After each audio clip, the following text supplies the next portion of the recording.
Kayalpattinam special மிளகு கல்யாணம் பார்க்குறதுக்கே ரொம்ப டெம்ப்டிங்கான இந்த ரெசிபியை நானும் ட்ரை பண்ணி பார்த்தேங்க.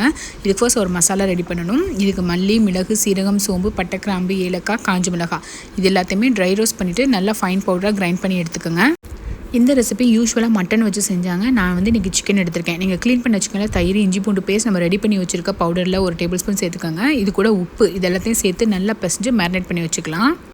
தாளிப்புக்கான மசாலா எடுத்துக்கலாம். இஞ்சி பூண்டு, தயிர், பச்சை மிளகாய், கருவேப்பிலை, பண்டான் லீவ் சேர்த்துருக்கேன். இது எல்லாத்தையும் மிக்ஸ் பண்ணி வச்சுக்கோங்க. இப்போ ஒரு குக்கரில் நெய், எண்ணெய் சேர்த்துக்கலாம். வெங்காயத்தை சேர்த்து நல்லா வதக்குனதுக்கப்புறம் நம்ம மிக்ஸ் பண்ணி வச்சுருக்க இந்த பேஸ்ட்டை சேர்த்து வதக்கிக்கோங்க. அடுத்ததாக இதில் 1/4 டீஸ்பூன் மஞ்சத்தூளும் நம்ம அரைச்சி வச்சுருக்க மசாலாவோட மிச்சத்தையும் இதுக்குள்ளே ஆட் பண்ணிக்கலாங்க.